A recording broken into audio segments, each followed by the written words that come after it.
কালকে ঈদ, আমার দ্বারা আর এইসব অপমান সহ্য করা সম্ভব না। আজ ভাই আসুক।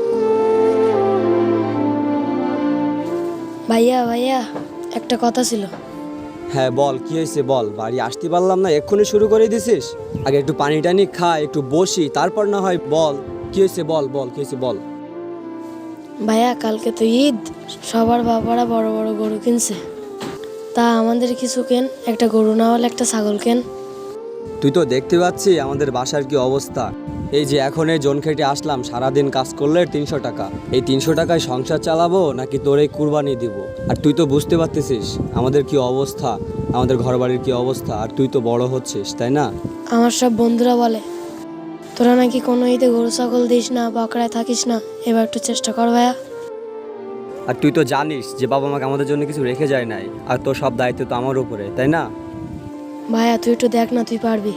আচ্ছা ভাই, আমি চেষ্টা করব। আর তুই দাঁড়া, আমি দেখি কি করা যায়, ঠিক আছে?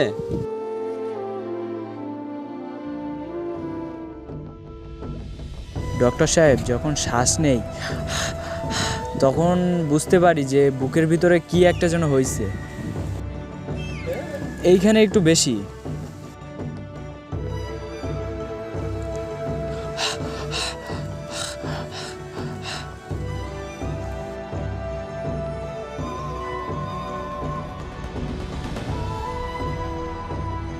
কিরে,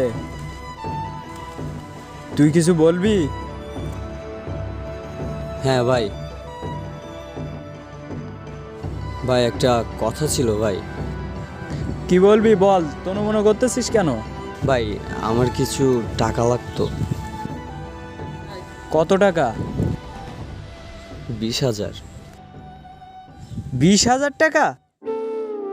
তুই কামলা খেটে খাস, 20,000 টাকা কিভাবে শোধ করবি বল আমারে। ছোট ভাই একটা আবদার করেছে, কালকে তো ঈদ। ছোট ভাই একটা আবদার করতেছিল, একটা বকরায় থাকার জন্য কুরবানি দেওয়ার কথা বলতেছিল। আরে তুই ছোট ভাই আবদার করলে তুই আল্লাহর হুকুম মানবি না? তোর কি দেওয়ার সামর্থ্য আছে কুরবানি?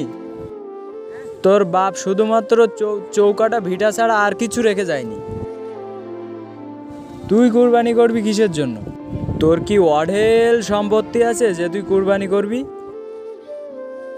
তোদের মতো গরিব ফকিন্নিদের কুরবানি করা মানায়? ভাই দেন দেন ভাই, 20,000 টাকা দেন ভাই। এই ছাড় ছাড় ছাড়, সর সর সর, তোর গায়ে গাদা সর। ওর না সামর্থ্য নেই, কেমন ইয়ে থাকা মানে কুরবানি থাকা। তা আপনার তো সামর্থ্য আছে, আপনার তো অনেক জমি জায়গা আছে, অনেক ধন সম্পদ আছে, তা আপনি আপনি কুরবানি দেন না? আসলে আমার কুরবানি হবে না, বুঝছেন? আমি তো সুদ খাটাই, বুঝেন না? এই টাকা দিয়ে কুরবানি হয় না, বুঝছেন? আল্লাহ তাআলা কবুল করবে না। আল্লাহর কাছে তো রক্ত মাংস কিছু যায় না, শুধুমাত্র কুরবানির তাকওয়াটা, মনের বিশ্বাসটা। আমার দ্বারা এসব হবে না, বোঝেন নাই? আপনার তো অনেক টাকা পয়সা আছে, অনেক ধন সম্পদ আছে, এখন আপনার যেটুকু লাগে সেটুকু লাগিয়ে আপনি আর সব বাকি বাকি সম্পদগুলো লোকের দান করে দেন, দিয়ে আপনি ভালো হয়ে দেন, ইসলামের মধ্যে চলে আসবেন। এটাই ঠিক।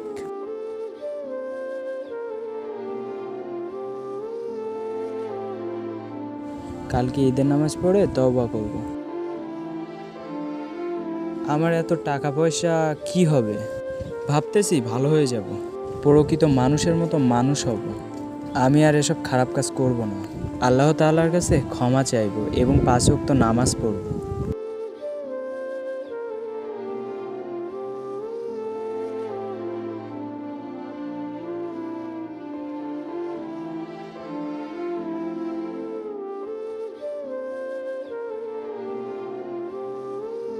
এই নে, এই টাকাটা রাখ, ঈদের খরচ করবি, বুঝছিস? আর আজকের থেকে আর কামলা খাটবি না, আমার বাসায় কাজ করবি, বুঝছিস? ঈদে খরচ করিস ওইগুলা। আর আল্লাহর কাছে দোয়া করিস আল্লাহ তাআলা যেন আমাকে ক্ষমা করে দেয়, আমি যেন সৎ পথে ইনকাম করে সামনের বছর থেকে কোরবানি থাকতে পারি, বুঝছিস? আমার জন্য দোয়া করিস, আমি যেন সৎ পথে চলতে পারি। ঠিক আছে, যা। আসসালামু আলাইকুম ভাই।